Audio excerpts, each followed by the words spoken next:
Welcome to my all friends of Facebook. আশা করি ভালো আছেন। তাই আবার একবার চলে এলাম আপনাদের কাছে। বর্ষামুখর একটা দিন, ভাবলাম যে আর একটা বেশ ভালো টপিক নিয়ে আমার বন্ধুদের সঙ্গে একটু শেয়ার করি।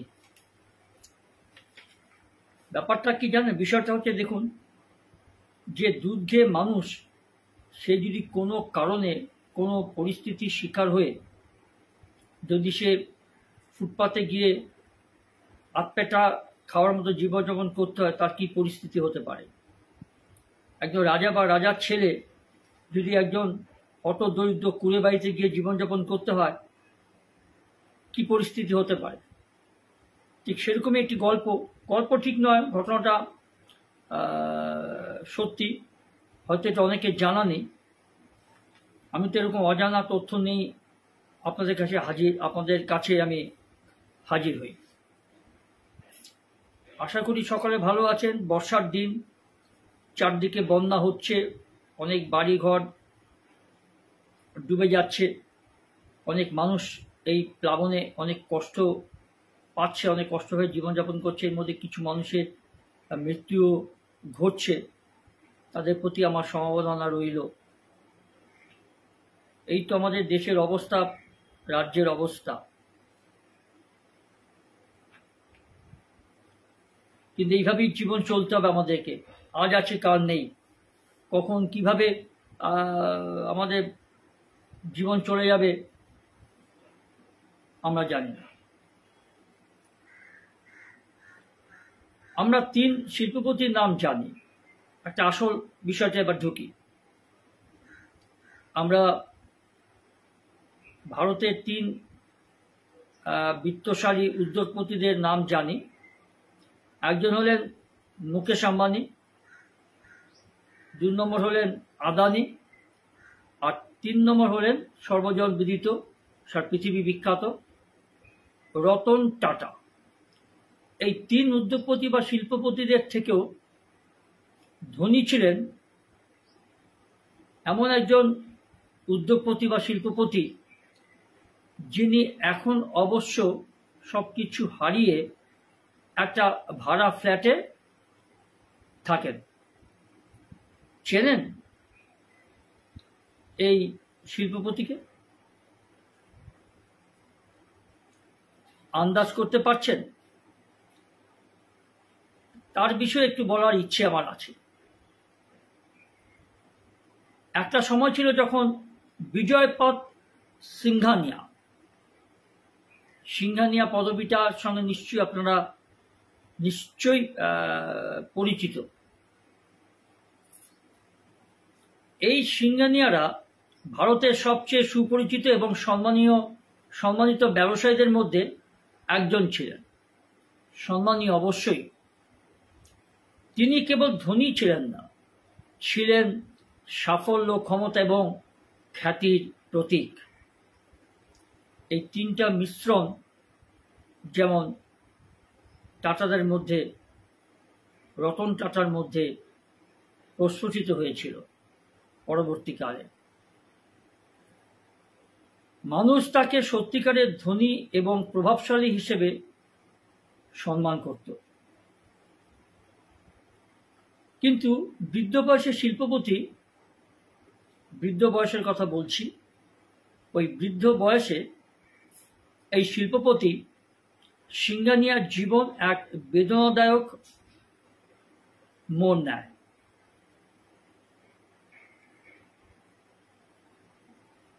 প্রায় 90 বছর বয়সে এই বিজয়পদ সিংঘানিয়া মুম্বাইয়ের একটি ছোট্ট ভাড়া ফ্ল্যাটে একা থাকেন।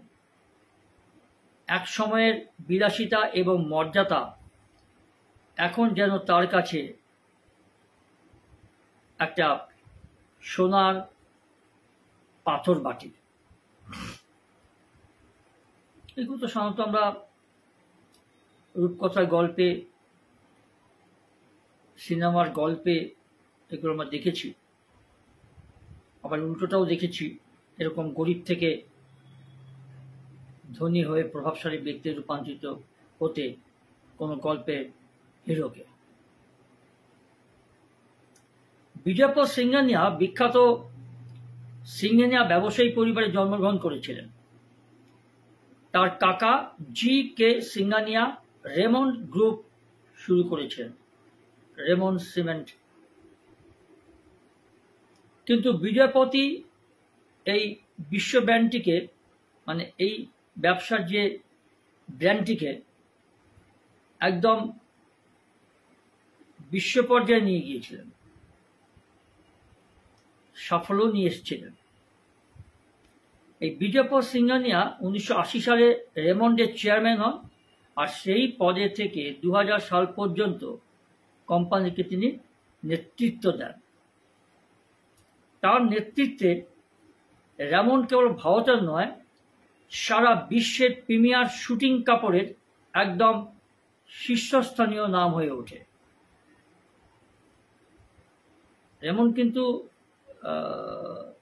সিমেন্টেরও ব্যবসা করেছিল, আর তার আসল যে ব্যবসাটা ছিল এই শুটিং কাপড়ের ব্যবসা, শার্ট প্যান্টের তৈরি। এই বিজয়পদ রেমন্ডকে দ্য কমপ্লিট ম্যান হিসেবে আইকনিক পরিচয় দিয়েছিলেন, একজন সত্যিকারের ব্যবসায়িক কিংবদন্তি। বিজয়পদ হাজার হাজার কোটি টাকার একটা সাম্রাজ্য গড়ে তোলেন এবং রেমন্ডকে এমন একটা ব্র্যান্ডে পরিণত করেন এতে প্রতিটি ভারতীয় গর্বিত বোধ করতেন। কিন্তু জানেন, বিশাল সাফল্য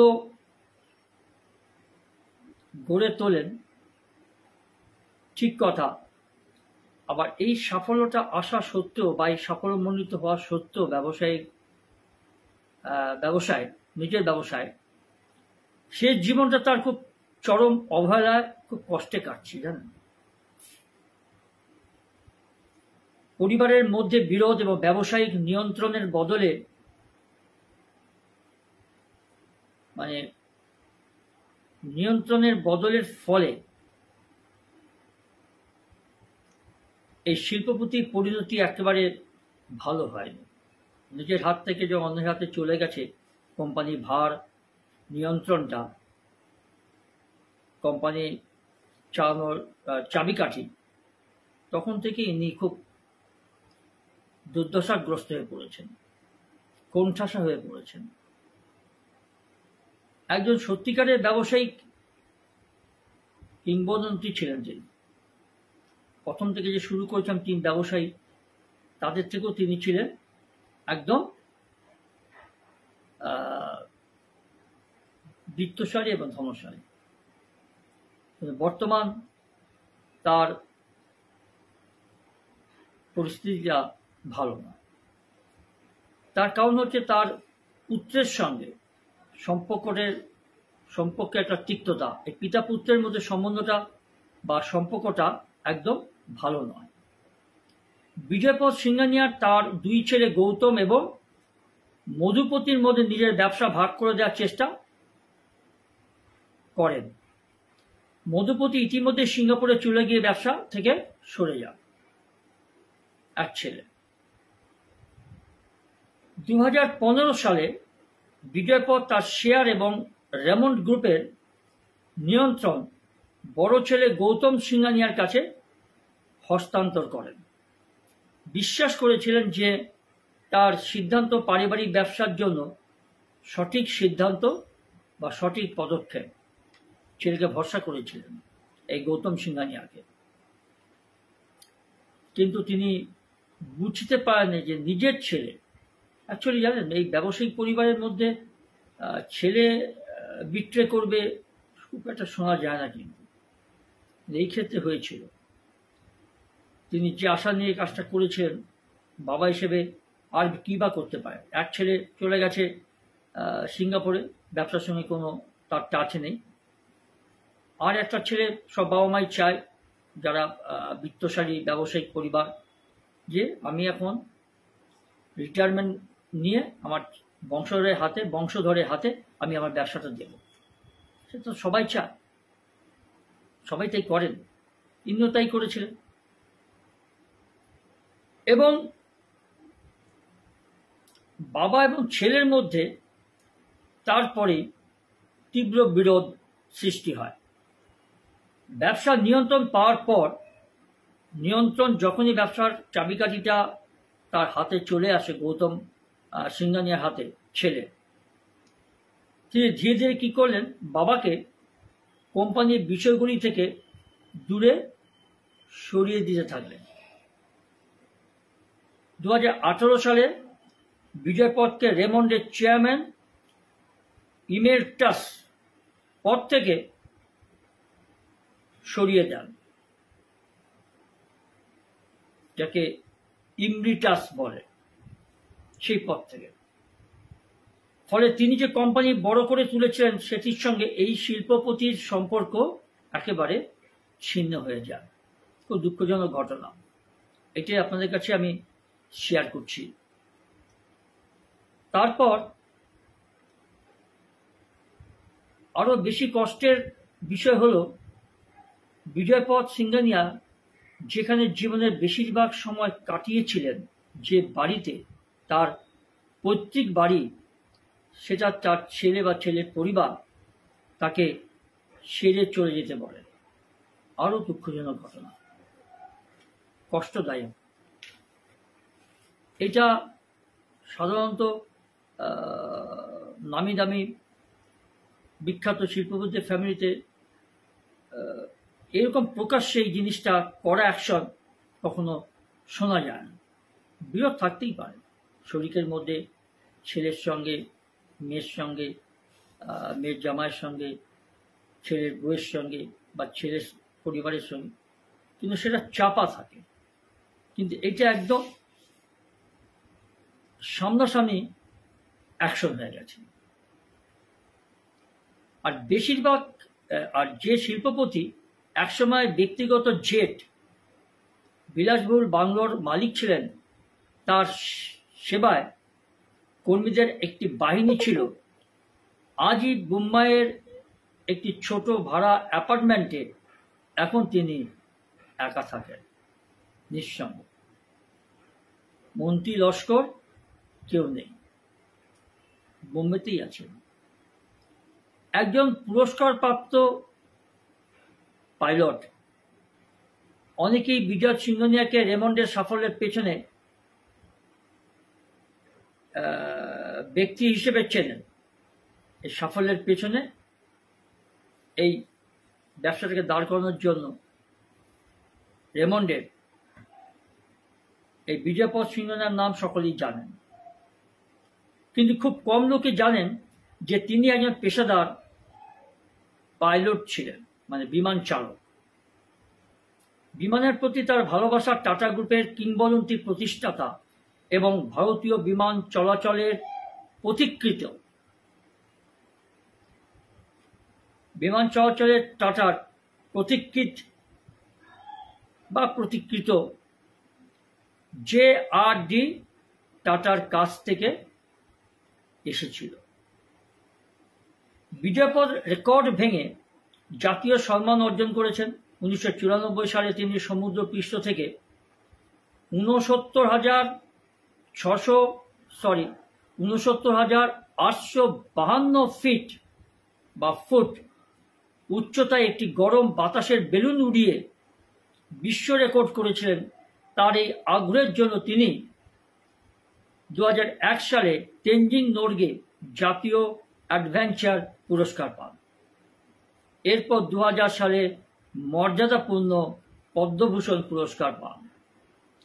2006 সালেই এই বিজয়পথ সিংঘানিয়ার মুম্বাইয়ের শেরিফ হিসেবে নিযুক্ত হয়েছিলেন। শেরিফ ছিলেন মুম্বাইতে, এখন বর্তমান মুম্বাই।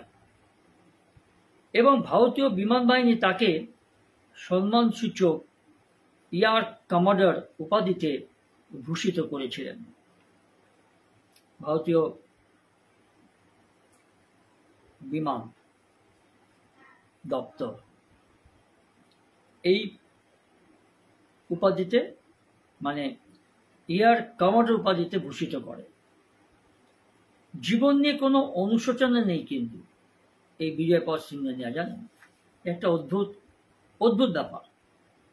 একদম সোজা বাংলায়, মেটো বাংলায় কি বলা যায়, যে একদম স্বর্গ থেকে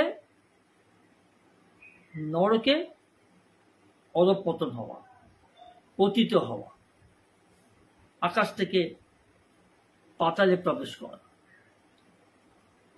একদম সাফল্য থেকে একদম জিরোতে নেমে আসা। এটা হয়তো আমাদের অনেকেই জানা ছিল না, এই বিজয়পথ সিংহানিয়াকে। আর তারপরে জীবনটা কি জানেন, একদম দার্শনিক সুলভভাবে তিনি এগুলো মেনে নিয়েছেন শেষ বয়সে, 90+ এজ। জীবনের সমস্ত উত্থান পতনের পরেও বিজয়পথ বিশ্বাস করেন যে অর্থ কখনো স্থায়ী হয় না, এবং যা সত্যিকারের অর্থ, মানে সত্যিকারের অর্থে স্থায়ী হয়, তা হল একজন ব্যক্তির মূল্যবোধ এবং কর্ম। খুব দার্শনিক সুলভ কথা তিনি বলেছেন, এবং এটা ঘটনাটাও সত্যি। একটা সাক্ষাৎকার এই বিজয়পথ সিংহানিয়া বলেছিলেন, স্বীকার করেছেন যে বড় ছেলেকে বিশ্বাস করা এবং নিজের সব সম্পত্তি দান করে তিনি এখন গভীরভাবে অনুতপ্ত।